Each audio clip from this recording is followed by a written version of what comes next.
समाज में उल्टी रीत है, समाज में लोग बेटी वालों को छोटा मानते हैं, पर हमारे शास्त्र बेटी वालों को छोटा नहीं मानते, बेटी वालों को बड़ा मानते हैं। छोटा वो नहीं होता जो देता है, छोटा वो होता है जो लेता है।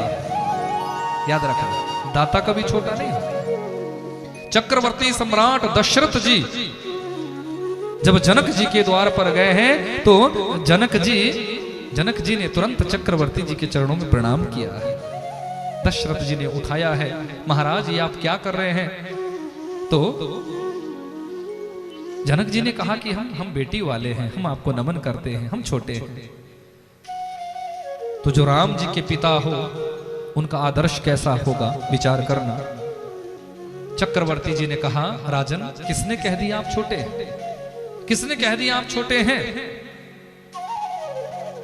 छोटे आप नहीं हैं, छोटे तो हम हैं, क्योंकि हमें आपके द्वार पर मांगने के लिए आना पड़ रहा है। आप तो दाता है और दाता कभी छोटा नहीं होता, देने वाला कभी छोटा नहीं हो सकता। तुरंत हृदय से लगा लिया है जनक जी को, आप छोटे नहीं, आप तो हमारी नजरों में बहुत बड़े हैं।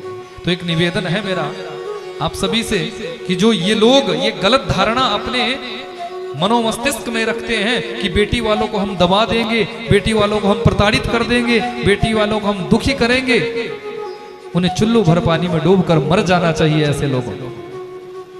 अरे जिन्होंने अपनी पुत्री आपको दे दी है, जिन्होंने अपने जिगर का टुकड़ा आपको दे दिया है, उसके बाद भी तुम कुछ चंद पैसे की इच्छा रखते हो, चंद साजो सामान की इच्छा रखते हो। उन्होंने तो बहुत बड़ी कृपा की है तुम्हारे घर के ऊपर, जो अपनी पुत्री को तुम्हें दे दिया है, अपने जिगर के टुकड़े को तुम्हें सौंप दिया है, उसके बाद तुम क्या इच्छा रखते हो? और यदि कोई ऐसा इच्छा रखता है ना तो उसको तो चुल्लू भर पानी में डूबकर मर जाना चाहिए। भक्तवत्सल भगवान की जय हो।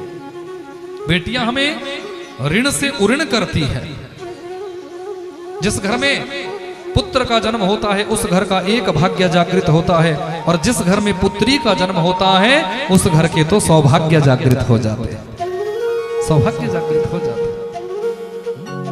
जीवन में याद रखना, मैं अक्सर कथा में कहता हूं, तीन की आंखों में कभी आंसू मत आने देना। जिस घर में तीन की आंखों में आंसू टपकते हैं वो चाहे कितना मर्जी मेहनत कर ले, कितना मर्जी कमा ले, कितना मर्जी बिजनेस चला ले, कितना मर्जी धन कमा ले, लेकिन उस घर में कभी बरकत नहीं हो सकती, उस घर में कभी देवी देवताओं की कृपा नहीं हो सकती, उस घर में कभी देवी देवताओं का वास नहीं हो सकता। वो तीन कौन है? पहली हमारी घर की बेटी। बेटी की आंखों में आपके कारण कभी आंसू नहीं गिरना चाहिए, बिना कारण से कभी आंसू नहीं गिरना चाहिए।